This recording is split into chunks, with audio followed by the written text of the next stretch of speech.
Hello बच्चों, कैसे हो बेटा? कैसे हो सब लोग? कैसा चल रहा है पढ़ाई लिखाई? सब मज़े में हो? खूब पढ़ाई चल रही है? परीक्षा की तैयारी चल रही है? अच्छा रिवीजन कर रहे हो सब लोग? अच्छा रिवीजन चल रहा है, बहुत अच्छे बहुत अच्छे। सब लोग खूब पढ़ो, खूब पढ़ो, पढ़ते चलो वीर तुम बढ़े चलो, है ना? बूंद बूंद करके ही तालाब भरती है। एक एक क्वेश्चन हम लोग पढ़ते जाएंगे और एक समय ऐसा आएगा कि अपन पूरा का पूरा सिलेबस फिनिश्ड हो जाएगा, पता भी नहीं चलेगा कि पूरा सिलेबस कैसे फिनिश्ड हो गया और इतने सारे नंबर ऑफ क्वेश्चंस की तैयारी हमारी कैसे हो गई। तो बच्चे इसी सीक्वेंस को, क्लास का जो अपन रिवीजन का जो चल रहा है क्लास, उसी सीक्वेंस को हम आगे बढ़ा रहे हैं और आगे बढ़ाते हुए तुम्हारे लिए फिर हम एक बहुत अच्छा क्वेश्चन आज लेकर तुम्हारे लिए आए हैं। और ये तो तुम लोग का ऑन डिमांड क्वेश्चन है। मैं तुम लोग को आज पढ़ाने के लिए तुम्हारे सामने आज जो मैं अभी आया हूँ, ये फिर से तुम्हारे लिए जो 2022 का जो तुम्हारे लिए इम्पोर्टेंस क्वेश्चंस है सेम 1 के लिए, उसी के लिए मैं ऑन डिमांड तुम्हारे लिए क्वेश्चन लेकर के आया हूँ। और तुम्हारा आज का डिमांड था कि सर अगर एक बार प्रोजेक्टाइल को फिर से अगर रिपीट कर दिया जाए, रिवाइज करवा दिया जाए तो सर हम लोग का बहुत अच्छा रहेगा। और ऐसे भी तुम सब बच्चे जानते हो प्रोजेक्टाइल बहुत इंपॉर्टेंट क्वेश्चन है। मैं तो कहूँगा कि काइनेमैटिक्स का द बेस्ट क्वेश्चन है, काइनेमैटिक्स का प्रोजेक्टाइल द बेस्ट क्वेश्चन है। तो चलो बच्चे, अब हम लोग टाइम वेस्ट नहीं करते हैं, काफ़ी चर्चा कर लिए, अब हम लोग आते हैं मुख्य बात पर, अपने टॉपिक्स पर आते हैं। और अपन आज का टॉपिक्स है प्रोजेक्टाइल। प्रोजेक्टाइल को बच्चा हिंदी में प्रक्षेप्य कहते हैं, प्रक्षेप्य। प्रोजेक्टाइल को हिंदी में प्रक्षेप्य कहते हैं। जो बच्चे सुनना चाहोगे, जो बच्चे याद रखना चाहोगे कर सकते हो, प्रक्षेप्य कहते हैं। क्या है projectile? A body which is in flight through the atmosphere. अगर किसी बॉडी को प्रोजेक्ट किया जाए, उसको आगे की ओर फेंका जाए, उसको आगे की ओर प्रोजेक्ट करते हैं, कहाँ? Through the atmosphere, but is not being propelled by any fuel, लेकिन उसको आगे बढ़ने के लिए किसी फ्यूल की ज़रूरत नहीं होती है, इज कॉल्ड प्रोजेक्टाइल। अगर किसी बॉडी को आगे की ओर प्रोजेक्ट किया जाए, मान लेते हैं हम यहाँ से बॉडी को आगे की ओर, एक बॉल है, इस बॉल को यहाँ से हम ऐसे प्रोजेक्ट कर रहे हैं, ऐसे जाकर के बकेट में गिरेगा। और अब इस बॉल को आगे बढ़ने के लिए इस बॉल के भीतर हम कोई फ्यूल नहीं डाल दिए हैं, हम कोई ईंधन नहीं डाले हैं। हम लोग आम के पेड़ पर पत्थर को फेंक रहे हैं, हाँ? लंगड़ा चाचा वाला आमुआ तोड़ लेते हैं क्या?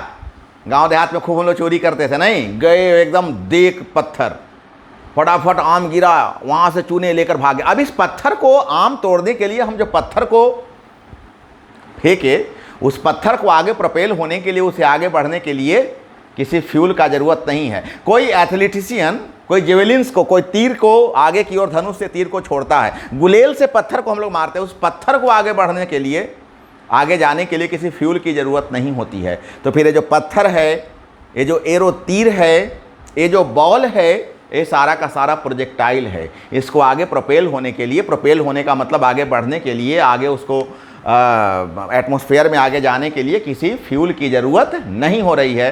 तो फिर इस बॉल को, इस तीर को, इस पत्थर को हम क्या कहेंगे? प्रोजेक्टाइल कहेंगे, प्रक्षेप्य कहेंगे।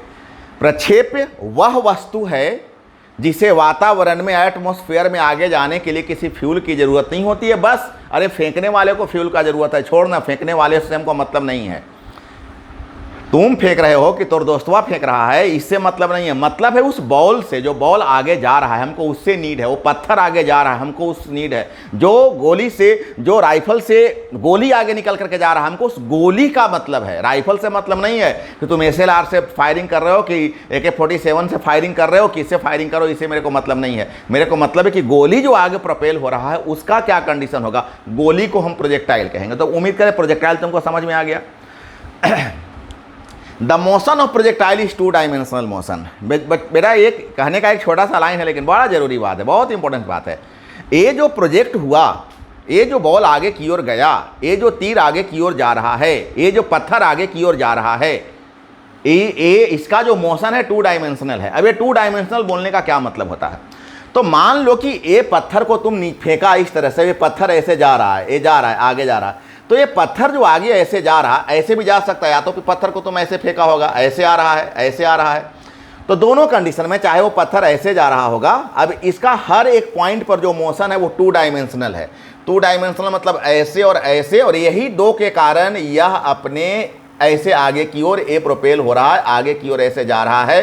हर पॉइंट पर ए 2D है, हर पॉइंट पर 2 डायमेंशनल है, एक इधर और एक इधर। हम इसके बारे में और अभी आगे बताएंगे और वहां पर फिर तुमको याद दिलाएंगे कि 2 डायमेंशनल है। अगर ये बॉडी नीचे की ओर आ रहे हैं तो ए ऐसे जाना चाहता है, तो ऐसे और ऐसे, ए ऐसे आना चाहता है तो ऐसे और ऐसे, एक डायमेंशन ऐसा हो गया, एक डायमेंशन ऐसा हो गया, एक हॉरिजॉन्टल हो गया, एक वर्टिकल हो गया। ये सारा का सारा बात मैं अभी आपको और बताऊंगा लेकिन आप इतना जान लो कि at the every point, her point पर ये जब ऐसे जा रहा है, अभी मैं अगला लाइन आपको बताने जा रहा हूं कि इस लाइन को जिस पर वो चलता है उसको हम ट्राजेक्ट्री कहते हैं। ट्राजेक्ट्री, प्रक्षेप्य पथ।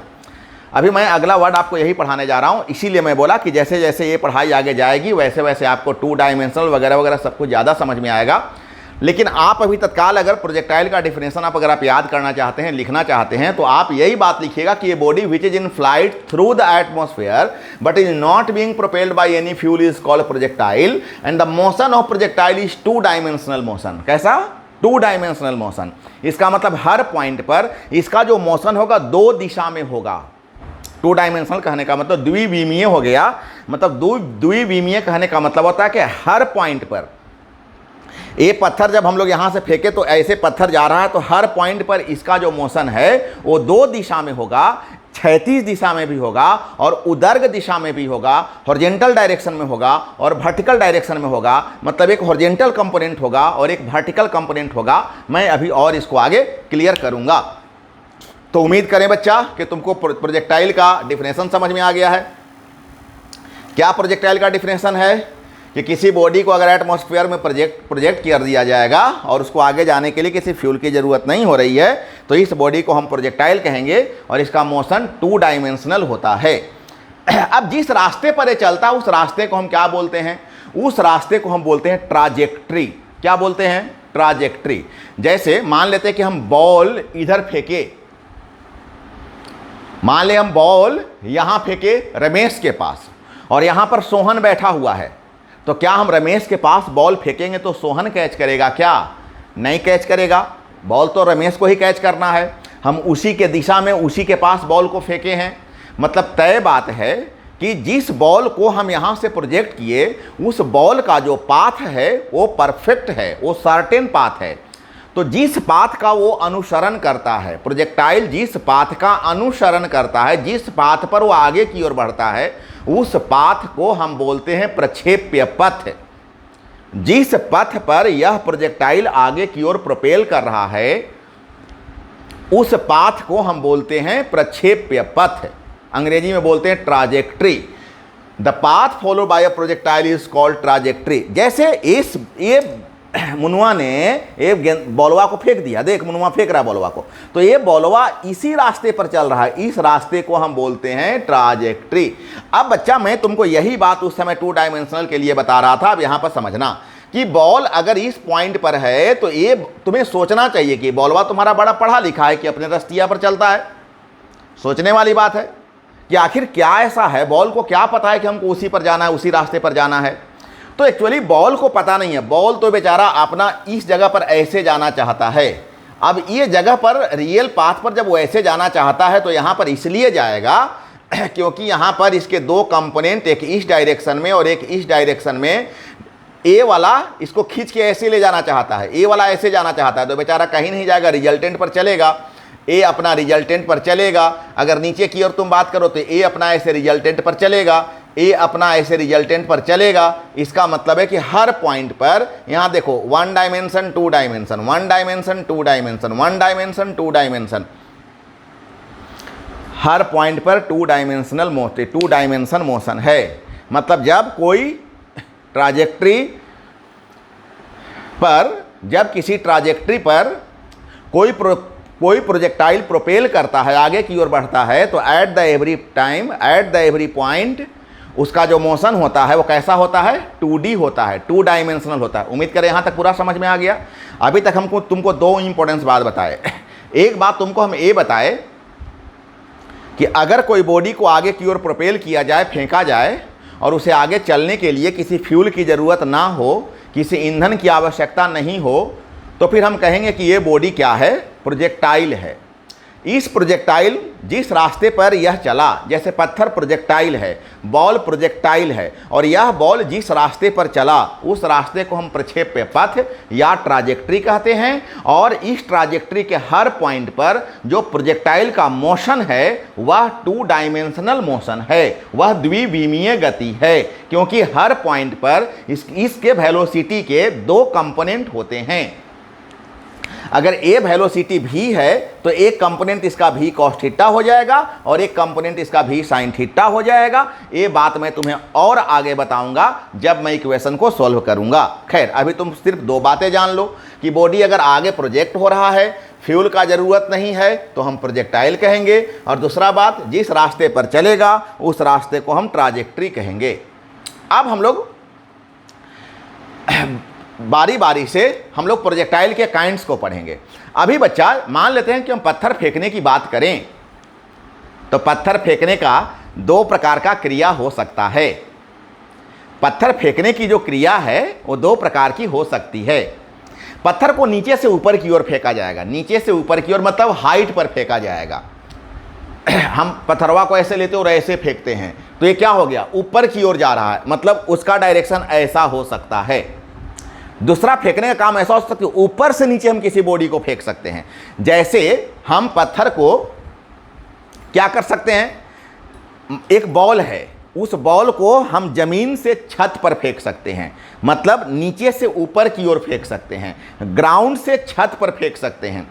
एक हो गया, एक प्रोसेस हो गया। दूसरा प्रोसेस है कि बाय द वे हम छत से ग्राउंड पर नीचे की ओर पत्थर को फेंक रहे हैं, फेंका जा सकता है ना। अमुआ तोड़ने जाता था, तुम लोग 2 दोस्तवा याद करो गौवा में। एक दोस्तवा पेड़ पर चढ़ने में बड़ा माहिर था, क्या करता था, धीरे धीरे चुपे चुपे पेड़वा पर चढ़ जाता था, और दूसरा का बस ऊपर से तोड़ा और तोड़ करके नीचे वाले दोस्तवा के पास फेंक दिया। अब बोलो यहाँ पर कैसे आ रहा है, वो जो मैंगो है, वो जो आम है, कैसे आ रहा है, ऊपर से नीचे की ओर आ रहा है। तुमको शरारत सूझ गया, छतवा पर एगो बड़ा सा पत्थर तुमको दिखाई दिया, नीचे कुतवा था। हम कभी क्लास में तुमसे ये मजाक किए थे, दिया खींच करके कुतवा जय हो करते हुए तुम्हारा जोर से कुतवा को मारोगे, जयकारी मारते हुए भागता है। तो जय हो करते हुए भाग, क्या मतलब, यहाँ पर क्या हो रहा है, कैसे प्रोजेक्ट किया, तुम पत्थर को कहाँ से कहाँ फेंका। यहाँ पर तुम पत्थर को हाइट से नीचे की ओर फेंक रहे हो, ऊंचाई से नीचे की ओर फेंक रहे हो। इसका मतलब है कि किसी बॉडी को प्रोजेक्ट करने का 2 कंडीशन हो सकता है, और इसी 2 कंडीशन के बेस पर प्रोजेक्टाइल का 2 काइंड्स बनाया गया। अगर बॉडी को हाइट से नीचे की ओर फेंका जाए, अगर बॉडी को ऊपर से नीचे की ओर फेंका जाए, आम को पेड़ से तोड़कर नीचे की ओर गिराया जाए, छत से पत्थर को नीचे की ओर फेंका जाए, तो हम लोग ऐसे प्रोजेक्टाइल को हॉरिजॉन्टल प्रोजेक्टाइल कहते हैं।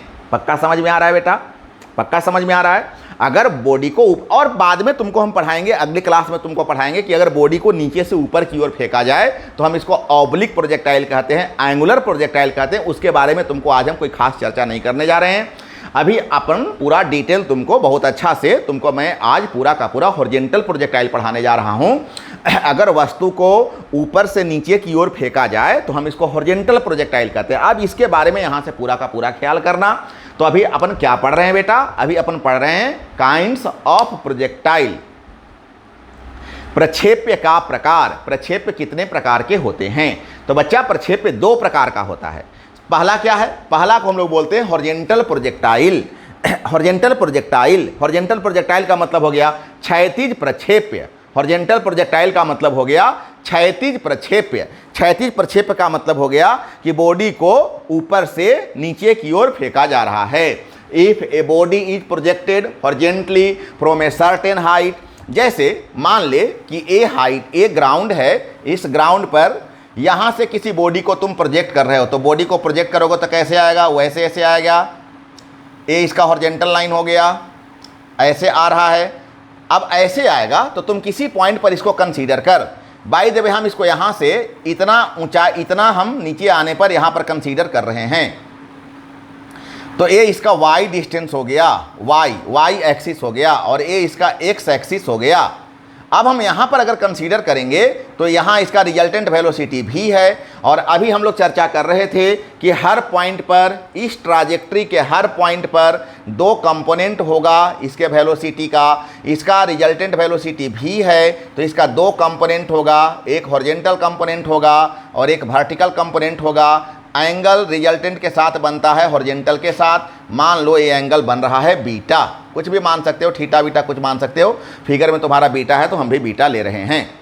उम्मीद करें तुमको फिगर समझ में आया, और बाद में फिर धीरे धीरे कहाँ आ जाता है, ग्राउंड पर चला आता है। अब जब यहाँ से मतलब यहाँ से तुम फेंके हो, अगर ग्राउंड पर इसको मेजर करोगे तो यहाँ से मेजर करोगे, तो यहाँ से अब गिरा कहाँ पर, यहाँ पर गिरा। ये डिस्टेंस है, इस डिस्टेंस को हम आगे तुमको इसके बारे में और बताएंगे, रेंज कहते हैं, रेंज कहते हैं।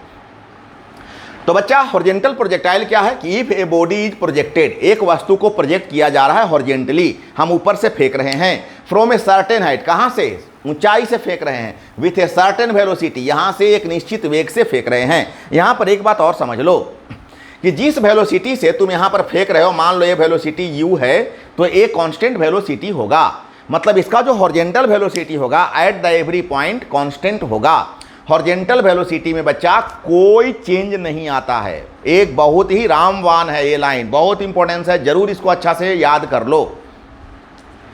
जैसे ही पत्थर को तुम यहां से फेंका, यहां से जैसे ही फेंका, तुमको किसी भी पॉइंट पर हॉरिजॉन्टल वेलोसिटी लेना होगा, किसी भी पॉइंट पर हॉरिजॉन्टल वेलोसिटी लेना होगा। यहां से लाखों करोड़ों पॉइंट हो सकते हैं और हर पॉइंट पर इसका हॉरिजॉन्टल वेलोसिटी u ही होगा। हॉरिजॉन्टल वेलोसिटी कांस्टेंट होता है, हॉरिजॉन्टल वेलोसिटी में कोई चेंजिंग नहीं आता है। तो बच्चा ध्यान देना, बिल्कुल ध्यान दो कि अगर हमको हॉरिजॉन्टल डायरेक्शन में अगर हमको वेलोसिटी लेना होगा तो हर हालत में हम u लेंगे, लेकिन इसी को अगर वर्टिकल वेलोसिटी में मेजर करना होगा तो यही u इसका इनिशियल वेलोसिटी में कन्वर्ट हो जाएगा और यहाँ पर u का मान हो जाएगा 0। टिपिकल चीज है बेटा। इस चीज को समझने में पूरा दिमाग का दरवाजा खोल लो। हम आगे जाकर के 2-3 इक्वेशन तुमको अभी हम सॉल्व करने वाले हैं। हम टाइम बताने वाले हैं कि यहाँ से यहाँ तक आएगा तो कितना समय लगेगा उसको नीचे तक आने में। हम तुमको रेंज बताने वाले हैं कि अगर यहाँ से फेंकेंगे तो कितना दूर पर जा करके गिरेगा। हम तुमको किसी भी इंस्टेंट पर यहाँ पर वेलोसिटी कितना है, यहाँ पर वेलोसिटी है, किसी भी इंस्टेंट पर इसका वेलोसिटी क्या होगा सो बताने वाले हैं। हम अभी यहाँ पर तुमको 3-4 इक्वेशन बताने वाले हैं और हर जगह हम यही बात तुमको समझाने का प्रयास करेंगे। फिर से सुनो, सारे बच्चे पूरा का पूरा ध्यान दो, पूरे दिमाग का दरवाज़ा खोल करके पढ़ाई कर बेटा। ऑफलाइन क्लास में जब तुम लोग को हम बोलते हैं कि तुम आँख वाले अंधे और कान वाले बहरे हो तो बहुत बुरा तुम लोग को लगता है। हाँ, देखते हैं कि तुम लोग का जो थोबड़ा है, थोथुन जो तुम्हारा है वो टेंस से भर गया। ऐसा लगता है जैसे हम तुम्हारा अपमान कर रहे हैं। बिल्कुल नहीं, हम मजाक के तौर पर वहाँ तुमको बोलते हैं कि तुम मेडिटेट नहीं हो।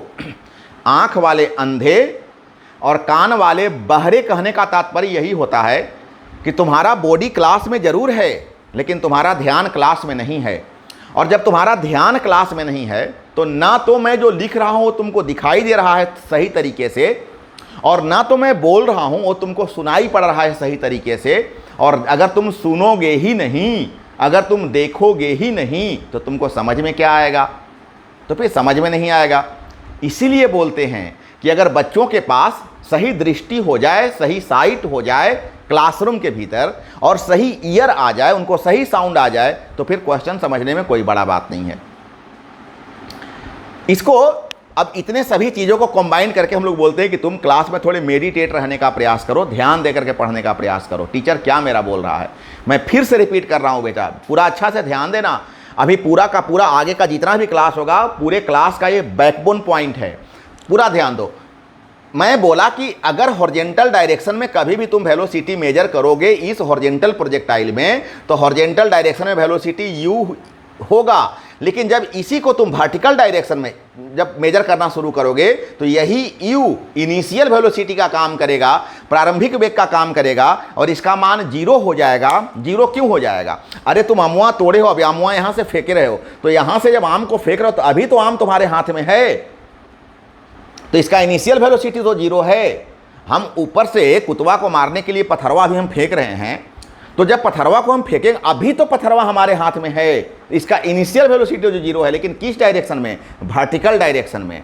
वर्टिकल डायरेक्शन में, हॉरिजॉन्टल डायरेक्शन में। तो अब अगर जितना भी बात मैंने तुमको बोला, अगर तुम इसको याद करना चाहोगे तो ऐसे करना कि हॉरिजॉन्टल डायरेक्शन में यू रहेगा, हॉरिजॉन्टल डायरेक्शन में यू का वैल्यू यू ही रहेगा हर पॉइंट पर। लेकिन यही वर्टिकल डायरेक्शन में जब हम बात करेंगे, ऊर्ध्वाधर दिशा में बात करेंगे, y के डायरेक्शन में बात करेंगे, तो यही u का मान हो जाएगा 0। अभी आगे हम लोग को ही काम आएगा। और हमारे इस डायलॉग को तुम 3 बार 4 बार अच्छे से सुनना, बैक कर करके सुनना बार बार। मैं बहुत बार बोल चुका हूं, बहुत फोकस तुमको करवाने का प्रयास किया हूं, तो बिल्कुल तुमको याद हो जाएगा। आखिरी बार मैं फिर बोल देता हूं कि हॉरिजॉन्टल डायरेक्शन में u रहेगा u ही, लेकिन वर्टिकल डायरेक्शन में जब हम लोग u को मेजर करेंगे तो यह इनिशियल वेलोसिटी कहलाएगा और इसका मान हो जाएगा 0। तो बच्चा हम लोग क्या भी पढ़ रहे हैं, इसका पहला काइंड्स पढ़ रहे हैं हॉरिजॉन्टल प्रोजेक्टाइल। और हम यहां पर तुमको बताएं कि if a body is projected horizontally from a certain height, अगर ऊंचाई से बॉडी को नीचे की ओर फेंका जाए विथ ए सर्टेन वेलोसिटी, एक निश्चित वेग से, then the body is called horizontal projectile. तो इसको हम तो क्षैतिज प्रक्षेपण कहते हैं। In horizontal projectile has 2 essential factor, इसमें 2 जरूरी फैक्टर है। एक तो मैंने बताया कि इसका जो हॉरिजॉन्टल वेलोसिटी होगा वो u हो जाएगा, और vertical downward acceleration with constant acceleration g। और यहाँ पर जब बॉडी ऊपर से नीचे की ओर आएगा, हाँ ये भी बहुत जरूरी बात है, इसको भी पूरा अच्छा से ध्यान दे लो कि जब पत्थर ऊपर से नीचे की ओर गिरेगा तो एक्सेलरेशन ए काम नहीं करेगा। बच्चा मैं तुम लोग को पहले भी बताया हूं और पहले के क्लासेज में भी मैं तुम्हें समझाने का प्रयास किया हूं कि बॉडी जैसे ही हवा में आता है, एक्सेलरेशन बेटा 2 प्रकार का होता है। एक्सेलरेशन यहां से तुम यहां समझने का प्रयास करना, यहां पर जगह मैं बना रहा हूं, तुम समझने का प्रयास कर कि ये जो एक्सेलरेशन है वो 2 प्रकार का होता है। एक को हम ए कहते हैं और एक को हम जी बोलते हैं। इसको हम इनर्शियल एक्सेलरेशन बोलते हैं, इनर्शियल एक्सेलरेशन बोलते हैं। और ये कहाँ काम करता है? एक ग्राउंड पर काम करता है। इस केवल ग्राउंड का मतलब जमीन मत समझना, किसी भी ऑन द सरफेस काम करता है, सरफेस पर ए काम करेगा। लेकिन जैसे बॉडी एटमॉस्फेयर में आएगा, जैसे ही बॉडी हवा में आएगा, मतलब जब इसके लिए अब कोई सरफेस नहीं है, ए या तो ऊपर जा रहा है या तो नीचे आ रहा है, उस स्थिति में ए काम नहीं करेगा, जी काम करेगा, ग्रेविटेशनल एक्सेलरेशन काम करेगा। और यहाँ पर एक्सेलरेशन के लिए हम लोग जी यूज करेंगे। अब जैसे ए का 2 डायरेक्शन होता था, प्लस ए और माइनस ए, अगर वेलोसिटी आगे की ओर बढ़ रहा है, वेलोसिटी इंक्रीज करते जा रहा है, अगर वेलोसिटी एसेंड होते जा रहा है तो ए प्लस होता था। जैसे हम साइकिल में पेंडल मारे जा रहे हैं, साइकिल आगे भागे जा रही है, वेलोसिटी बढ़ते जा रहा है तो ए प्लस हो रहा है। लेकिन उसी साइकिल में जब हम ब्रेक लेते थे, याद करो ये सारी बातें कितना डिटेल करके क्लास में बताया गया है, अगर उसी में हम ब्रेक लेते जा रहे हैं, अब साइकिल का स्पीड घटते जा रहा है, स्पीड घटते जा रहा है, डिसेंड होते जा रहा है, डिक्रीज करते जा रहा है, तो इसी को हम रिटार्डेशन कहते थे, इसी को हम निगेटिव एक्सेलरेशन कहते थे। मतलब यहाँ पर ए का वैल्यू क्या हो जाता था? माइनस हो जाता था। तो जैसे ए प्लस और माइनस और 0 होता है, उसी प्रकार से जी भी प्लस माइनस दोनों हो सकता है। तो बॉडी अगर ऊपर की ओर जाएगा तो जी माइनस हो जाएगा। बच्चा पूरा ध्यान देना, अगर बॉडी ऊपर की ओर जाएगा तो जी का वैल्यू माइनस हो जाएगा, लेकिन वही बॉडी अगर नीचे की ओर आएगा तो जी का वैल्यू प्लस हो जाएगा। अब बेटा इसको, इन सभी चीज़ों को ऐसे याद मत करो। सबसे ज़्यादा बात है, तुम अपने दिमाग को समझाने का प्रयास करो। अरे यार, जब वेलोसिटी बढ़ जाएगा तो एक्सेलरेशन प्लस हो जाएगा, एक्सेलरेशन प्लस होने के कारण ही तो वेलोसिटी बढ़ रहा है, इसी को तो हम कहें वो एक्सेलरेट हो रहा है। तो अगर तुम्हारा वाला बॉल जब नीचे की ओर आएगा तो हर पल उसका वेलोसिटी क्या होते जाएगा? बढ़ते जाएगा, बढ़ते जाएगा। तो वेलोसिटी क्यों बढ़ रहा है? क्योंकि जी प्लस है। तो बच्चा याद रखना कि अगर कोई बॉडी नीचे की ओर आ रहा है तो जी क्या हो जाएगा? प्लस। लेकिन अगर कोई बॉडी ऊपर की ओर जाएगा तो जी क्या हो जाएगा? माइनस। अभी हॉरिजॉन्टल कंडीशन में बॉडी को नीचे की ओर लाना है, इसका मतलब जी हम लोग प्लस यूज करेंगे। तो बच्चा यहाँ पर मैंने तुमको बहुत अच्छा समझाने का प्रयास किया। अब तुम्हारे सामने ये पूरा एक ऐसा सर्टेन नोट्स तुम्हारे सामने ओपन है। तुम इन सभी चीज़ों को, जो बच्चे के पास नहीं लिखा होगा, अच्छा से फिगर बनाओगे, अच्छा से इसको नोट करोगे। अब हम क्लास को आगे बढ़ा रहे हैं। फिर से एक बार बता दें, अभी तक तुमको हम बताएं कि प्रोजेक्टाइल क्या होता है। पत्थर को प्रोजेक्टाइल कहते हैं, गेंद को प्रोजेक्टाइल कहते हैं। आगे प्रोपोल होने के लिए किसी फ्यूल की ज़रूरत नहीं हो रही है। बच्चा फिर मैंने तेरे को बताया कि ट्राजेक्ट्री क्या होता है, तो जिस पाथ पर वो चलता है उस पाथ को हम ट्राजेक्ट्री कहते हैं। फिर मैंने तुमको बताया कि प्रोजेक्टाइल होते कितने प्रकार के हैं, तो 2 प्रकार के होते हैं। एक को हम हॉरिजॉन्टल प्रोजेक्टाइल कहते हैं और दूसरे को हम ऑब्लिक या एंगुलर प्रोजेक्टाइल कहेंगे। हम अगले क्लास में इसके बारे में क्लास लेकर के अच्छा से आएंगे। आज हम तुम लोग को हॉरिजॉन्टल प्रोजेक्टाइल पढ़ा रहे हैं और अभी तुमको मैंने बताया कि अगर बॉडी को ऊपर से नीचे की ओर फेंका जाए तो हम इसको हॉरिजॉन्टल प्रोजेक्टाइल कहते हैं। यहाँ पर 2 जरूरी बात के बारे में मेरे को जानना जरूरी है, एक यू के बारे में और एक जी के बारे में। यू हॉरिजॉन्टल में यू रहेगा, वर्टिकल में यू का वैल्यू 0 हो जाएगा। जी अगर ऊपर की ओर बॉडी जाएगा तो माइनस और बॉडी नीचे की ओर आएगा तो जी प्लस। इतना जरूरी बात अभी मैंने तुमको बताया। अब हम आते हैं, अब इसी फिगर से हमको बारी बारी से हर इक्वेशन करना है। इस फिगर को एक बार फिर से सुन लो। बॉडी यहाँ से चला, इस पॉइंट पर कंसीडर किए, ए डिस्टेंस को y लेंगे, ए डिस्टेंस को x लेंगे। ए जो वेलोसिटी हो जाएगा वो x कंपोनेंट है, हॉरिजॉन्टल कंपोनेंट है। ए जो डायरेक्शन हो जाएगा वो y कंपोनेंट है, वर्टिकल कंपोनेंट है। यहाँ एंगल बन रहा है बीटा और रिजल्टेंट वेलोसिटी है v। इस डिस्टेंस को हम रेंज बोलते हैं, r कहते हैं। इसके बारे में और आगे बताएंगे। अभी अपन अगला क्वेश्चन है कि आप बताओ trajectory of horizontal projectile. Even तुम ऐसे यहाँ पर लिख सकते हो, यहाँ पर अगर चाहो तो नेचर वर्ड जोड़ दोगे तो और अच्छा रहेगा। Nature of trajectory of horizontal projectile. Nature of trajectory, trajectory का मतलब वो वाला रास्ता, जिस रास्ते पर पत्थर चल रहा है वो वाले रास्ते को हम क्या बोलते हैं, ट्राजेक्ट्री कहते हैं। और अपन आज का क्वेश्चन क्या आ गया कि जो ट्राजेक्ट्री बना, कैसा ट्राजेक्ट्री बन रहा था, ऐसा बन रहा था, तो इस ट्राजेक्ट्री का नेचर कैसा होगा। कैसा, यहां से हम लोग यहां से फेंके ऐसे आ रहा, तो इस ट्राजेक्ट्री का नेचर कैसा होगा। अब नेचर बताना बड़ा अटपटांग तुमको लग रहा होगा कि ये क्या क्वेश्चन कर दिए। नेचर का मतलब क्या होता है, हम लोग जीव जंतु आदमी का नेचर तो जानते हैं कि अच्छा नागेंद्र सर बड़ी ख़राब आदमी है भाई, बड़ी ख़राब नेचर वाले आदमी हैं, बहुत डांटते हैं, हमेशा उपदेश देते रहते हैं, हमेशा पढ़ने के लिए कहते हैं। ये मेरा नेचर हो गया, हम गंदे आदमी हैं क्या। आप अच्छे बच्चे हो, आप पढ़ते नहीं हो, मटर गश्ती करते रहते हो, दिन भर इधर उधर करते रहते हो, बकवास करते रहते हो, उम्र का प्रभाव आप पर आ गया है, आपको बहुत चीज़ें अच्छी भी लगने लगी है, ये आपका नेचर हो गया। हाँ, मम्मी से आप बहस करते हो, पापा से आप बहस करते हो, नहीं, ये आपका नेचर हो गया और अपने आप को आप अच्छा कर रहे हो। खैर तुम जानो। हम लोग पेड़ पौधा का नेचर जानते हैं, हम लोग गाय भैंस का नेचर जानते हैं। ये ट्राजेक्ट्री का नेचर, ये क्या मतलब हो गया। तो बच्चे ट्राजेक्ट्री का 3 नेचर हो सकता है। हाँ, ट्राजेक्ट्री का ये जो रास्ता है, इस रास्ते का 3 नेचर हो सकता है। क्या नेचर हो सकता है और कैसे हम जानेंगे इसके बारे में। तो 3 नेचर हो सकता है कि जो रास्ता है वो रास्ता, 3 नेचर का मतलब क्या हुआ, स्ट्रेट लाइन है। क्या ट्राजेक्ट्री का नेचर स्ट्रेट लाइन है, सरल रेखा है क्या उस ट्राजेक्ट्री का नेचर सर्कल है क्या, सर्कल, गोल, वृत्त। और नहीं तो क्या उस ट्राजेक्ट्री का नेचर पैराबोला है क्या, परवलयाकार। बोले सर ठीक है 3 हो सकता है, हम कैसे जानेंगे कि कौन सा है। तो इसके लिए अपन कोऑर्डिनेट ज्योमेट्री ने, मैथमेटिक्स ने हमको 3 इक्वेशन दिया।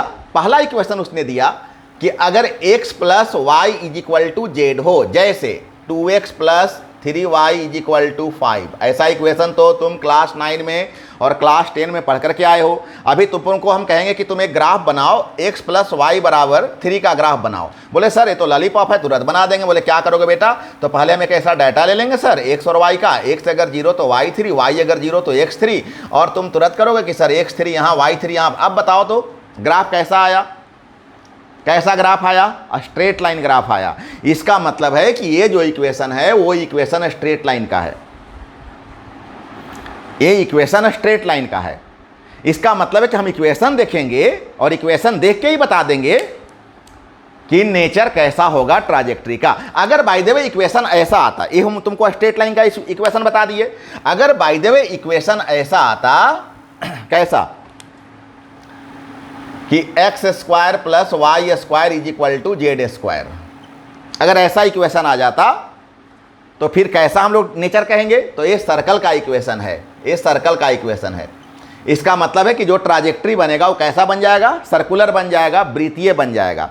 लेकिन अगर बाय द वे इक्वेशन ऐसा आ जाए, कैसा इक्वेशन ऐसा आ जाए, थर्ड, यही मेरे लिए इंपॉर्टेंस है, इस पर ज़्यादा फोकस करना, कि plus minus A X square plus minus B X plus minus C is equal to 0, एक ऐसा कि किसका इक्वेशन है, क्वाड्रेटिक इक्वेशन है, क्वाड्रेटिक है, द्विघात समीकरण है। तो अगर क्वाड्रेटिक आ जाए तो हम लोग इसको कहते हैं पाराबोलिक।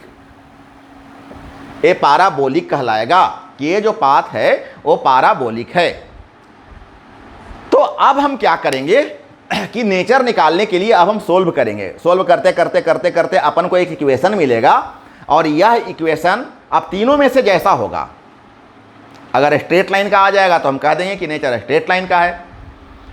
अगर सर्किल का इक्वेशन आ जाएगा तो हम कह देंगे कि भैया जो ट्राजेक्ट्री है वो सर्कुलर है।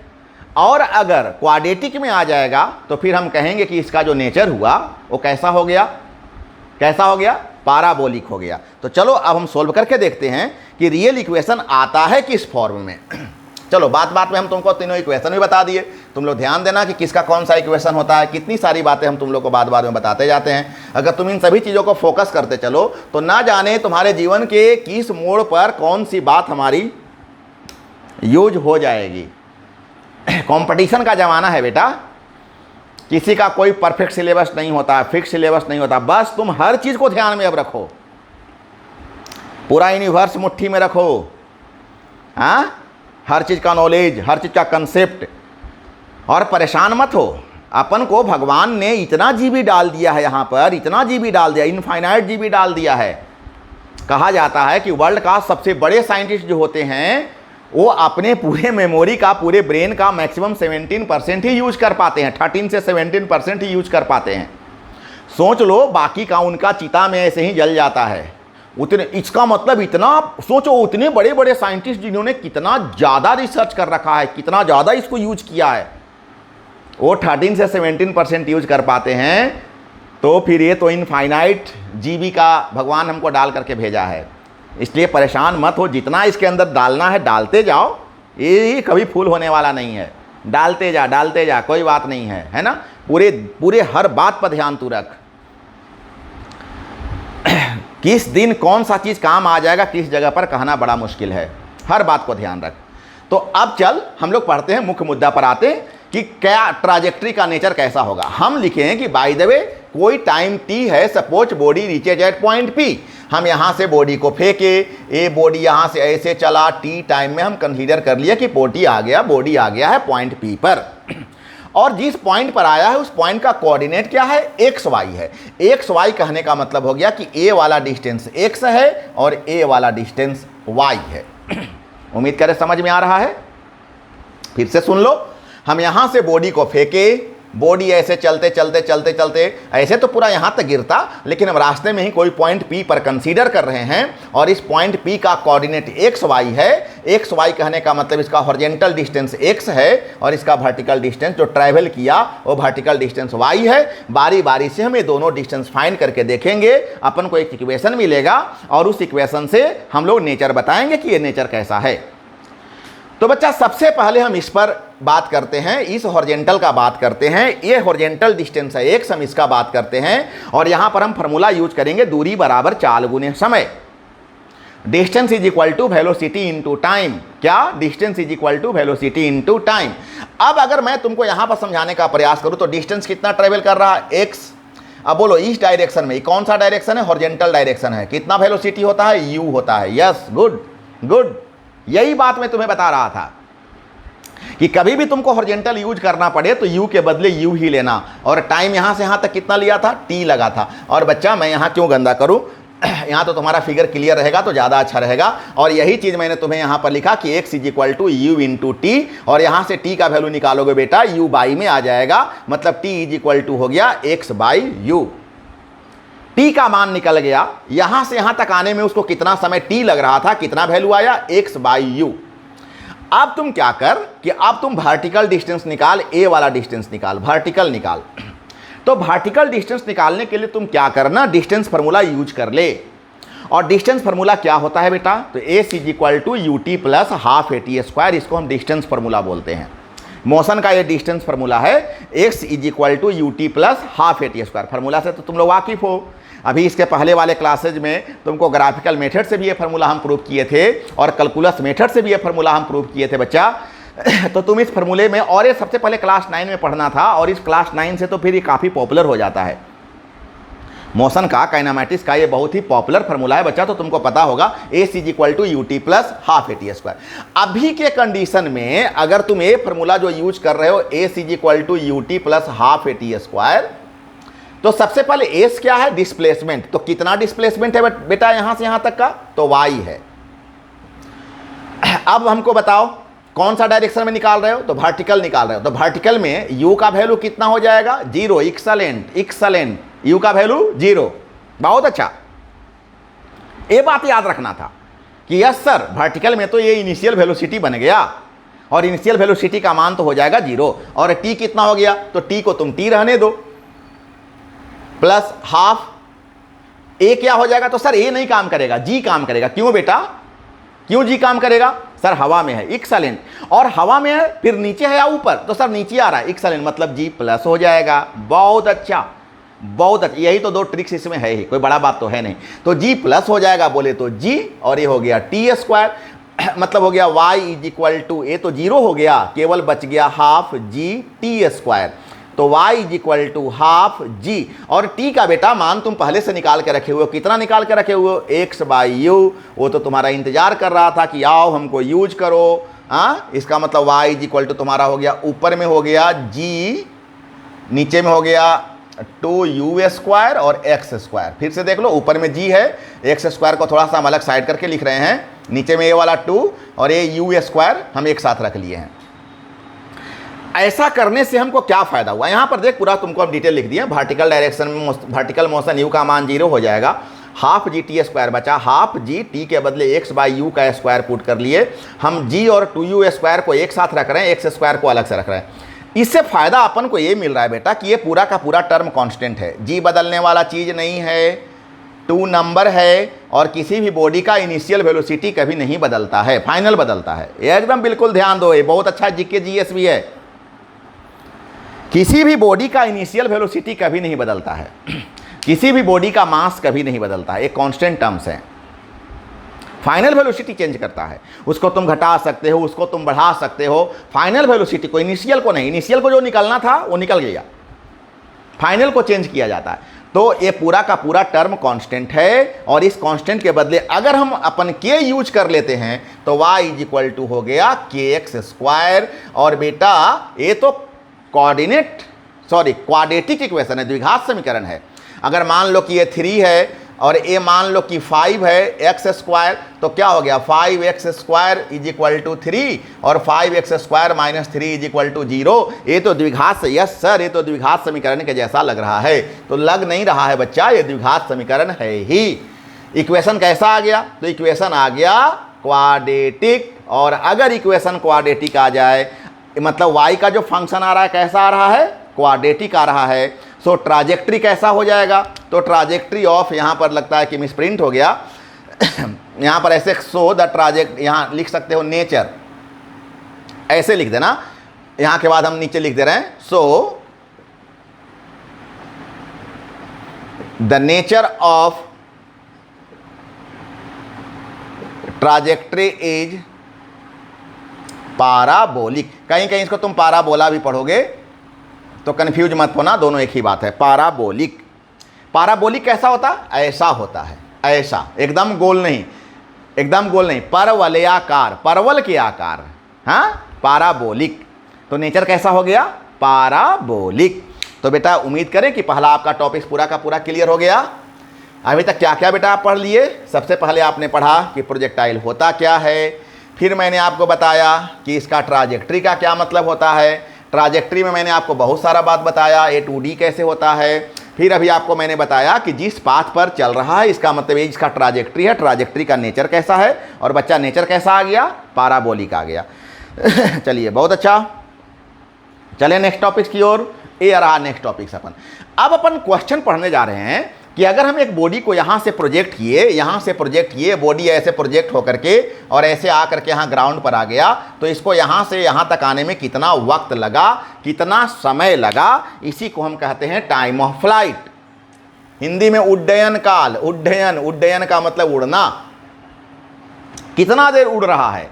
तो जैसे हम यहाँ से फेंके, मेरे हाथ से निकला, उड़ना शुरू कर दिया। उड़ने का क्या मतलब होता है कि जितना देर ये फ्री रूप से हवा में है, मुक्त रूप से हवा में जितना देर रहता है उसी को उड़ना कहते हैं। हवाई जहाज उड़ रही है तो जब वो रनवे पर रहती है तो थोड़े उसको उड़ना क्या बोलते हैं, जब रनवे छोड़ती है और जैसी वो हवा में आती है हम लोग उड़ना। पतंग उड़ रही है तो पतंग तुम्हारे हाथ में है तो उड़ना बोलते हो क्या? नहीं बोलते हो। कब उड़ना बोलते हो? जब वो हवा में रहता है तो उड़ना बोलते हो। तो पत्थर को यहाँ से फेंकोगे, गेंद को यहाँ से फेंकोगे तो यहाँ से उड़ना शुरू कर दिया, उड़ते उड़ते जब तक ग्राउंड पर नहीं आया तब तक किसको टाइम ऑफ फ्लाइट बोलते हैं। हम लिख दिया definition, it is the total time for which the projectile remains in its flight. O से ए, यहां अगर इसको तुम ओ ले लो और इसको तुम ए ले लो तो ओ से ए तक उसको आने में जितना वक्त लगता है उसी को हम लोग बोलते हैं टाइम ऑफ फ्लाइट। अब इस टाइम ऑफ फ्लाइट को निकालने के लिए सबसे पहले, और बॉडी कैसे आ रहा है? नीचे की ओर आ रहा है, तो हम लोग क्या करते हैं? मोशन का फॉर्मूला यूज करते हैं, डिस्टेंस फार्मूला। अभी मान ले कि पूरा इसको आने में टी समय लगता है तो फार्मूला होता है s is equal to U T plus half A T square. कौन से डायरेक्शन में यूज कर रहे हो? बॉडी नीचे की ओर आ रहा है तो एस का मतलब क्या हुआ? एस का मतलब ए हाइट को एस कहेंगे, यही ना डिस्प्लेसमेंट हो रहा है, तो इसके बदले हम यूज कर लेते हैं एच। यू का मान कितना हो जाएगा? 0। काहे 0 होगा? अरे ठीक है बाबा, ठीक है, समझ गए, क्योंकि बॉडी नीचे की ओर आ रहा है। Yes, excellent. टी को मान लो टी प्लस हाफ, ए को प्लस जी, चलो जी लिखते हैं, और टी को टी स्क्वायर, मतलब H is equal to half G T square. 2 को यहाँ ले आओ तो 2h is equal to G T square, G को बाई में ले आओ, इसका मतलब 2h बाई जी बराबर टी स्क्वायर। तुमको टी निकालना है, स्क्वायर को हटाओगे तो रूट में आ जाएगा और हो जाएगा 2h बाई जी, और ये निकल गया टाइम ऑफ फ्लाइट। पूरा का पूरा यहाँ पर अच्छा से कलर तुम्हारा लिखा हुआ है अच्छा से। जिस बच्चे को ये ज़्यादा मज़ा आ रहा होगा तो इसमें तुम लिख लेना, जैसे मन करे बेटा। मेरे को क्या, तुमको तो मैं हर तरीके से इतना डिटेल बताता हूँ, इतना स्लो बता रहा हूँ, एक बात को ना जाने कितना बार मैं बोलकर तुमको याद करवा दे रहा हूँ। चल आगे बढ़ते हैं। अगला इक्वेशन अपन का अगला इक्वेशन है, टाइम निकल गया। अब अपन निकालते हैं रेंज। रेंज बोलने का मतलब हुआ कि तुम यहाँ से फेंका, बॉडी ऐसे आया, यहाँ पर गिरा, तो ये जो डिस्टेंस हुआ ना, इसी डिस्टेंस को हम रेंज कहते हैं। मतलब ये इसका इनिशियल पॉइंट है यहाँ पर अगर ग्राउंड पर मेजर करेंगे तो, और ये इसका फाइनल पॉइंट है। ये कितना दूर तुम फेंक पाए, इसी दूरी को हम क्या बोलते हैं? रेंज बोलते हैं। तो बेटा इसके लिए कुछ बहुत ज़्यादा काम करने का ज़रूरत नहीं है, ये दूरी है और तुम फार्मूला जानते हो कि दूरी बराबर distance is equal to velocity into time. तो ई डायरेक्शन में वेलोसिटी कितना ले लोगे? तो u, और यही ना बेटा टाइम है, इसको यहाँ से यहाँ तक आने में टाइम। और अभी तुम फार्मूला इसके जस्ट पहले वाले में पढ़े, रूट अंडर 2h बाई जी, और यही पूरा मिल करके हो गया u into root under 2h by G. इसी को हम बोलते हैं क्या? Horizontal range. ये जो दूरी है इसी दूरी को हम हॉरिजॉन्टल रेंज कहते हैं। It is the horizontal distance covered by the projectile during its time of flight. उड़ने के बाद जितना दूरी ये तय करता है जमीन पर, सरफेस पर, उसी दूरी को हम क्या बोलते हैं बेटा? रेंज कहते हैं। और यहाँ तो अपन को दूरी निकालना था, और दूरी निकालने का एक फार्मूला बचपन से पढ़ते आए हो, दूरी बराबर चाल गुने समय, distance is equal to velocity into time. और हॉरिजॉन्टल डायरेक्शन में वेलोसिटी u रहता है तो u रह गया, और टाइम अभी निकाले हो रूट अंडर 2h बाई जी। इसका मतलब पूरा का पूरा जो वैल्यू आ गया, कितना आ गया? u into under root 2u by G. चल अब हम लोग अपन लास्ट इक्वेशन पढ़ने जा रहे हैं, velocity of projectile at any instant. किसी भी क्षण पर जब वो यहाँ से उड़ते हुए यहाँ तक आता है तो किसी भी क्षण पर, किसी भी क्षण बोलने का मतलब हो गया यहाँ यहाँ यहाँ यहाँ कहीं पर भी तुमको अगर वेलोसिटी निकालने का ज़रूरत आ गया तो तुम किसी भी क्षण पर इसका वेलोसिटी निकाल करके बताओ कि कितना होगा। तो मान ले कि एट किसी इंस्टेंट पर यहाँ पर मान ले कि वेलोसिटी है v, यहाँ से हम फेंके, हम यहाँ पर कंसीडर कर रहे हैं, मान ले कि यहाँ पर वेलोसिटी है v। तुम सब बच्चा जान रहे हो कि इसके दो कंपोनेंट है vx और vy, और इस जगह पर वेलोसिटी निकालने का, रिजल्टेंट निकालने का फॉर्मूला हो जाएगा root under vx square plus vy square. ये तो तुमको पहले बता चुके हैं, रिजल्टेंट यहाँ निकालने का यही फॉर्मूला रहेगा। अब बच्चा तुम मेरे को बता दो कि vx कितना। बोले सर ये तो कितना बार बोलिएगा सर, इस डायरेक्शन में तो सर वेलोसिटी हमेशा u रहता है, तो vx हो गया u। और इस डायरेक्शन में वेलोसिटी निकालने के लिए हम मोशन का फॉर्मूला यूज करेंगे, v is equal to u plus a t. अब यहाँ पर वैल्यू पुट करो तो v हो गया vy, u का मान कितना? हाँ गुड, 0, याद हो गया ना। इस डायरेक्शन में जब हम लेकर के चलेंगे तो u कितना हो जाएगा 0। अच्छा बॉडी ऐसे नीचे की ओर गिर रहा है, इसका मतलब a के बदले क्या यूज करेंगे, g यूज करेंगे, और t को t रहने दो, इसका मतलब यहाँ पर क्या निकल गया vy इज इक्वल टू, तो vy इज इक्वल टू निकल गया gt, और दोनों चीज निकल गया बच्चा, तुम्हारा vx भी पता चल गया है और vy भी पता चल गया है। अब तुमको इस फार्मूला में पुट करने में कोई परहेज नहीं होना चाहिए। और vx square plus vy square, vx के बदले u तो u स्क्वायर, और vy स्क्वायर का मतलब gt का स्क्वायर मतलब g स्क्वायर t स्क्वायर, और यही तुम्हारा निकल गया वेलोसिटी का फॉर्मूला। अब यहां पर अगर तो कोई तुमसे पूछ दे कि डायरेक्शन बताओ तो इसी एंगल को डायरेक्शन बोलते हैं। और तुम सब जानते हो कि डायरेक्शन के लिए कौन कंपोनेंट यूज करते हैं, कौन, 10, लवली, गुड। डायरेक्शन के लिए 10 कंपोनेंट यूज करते हैं। और 10 इज इक्वल टू क्या होता है, तो 10 इज इक्वल टू होता है p बाई बी।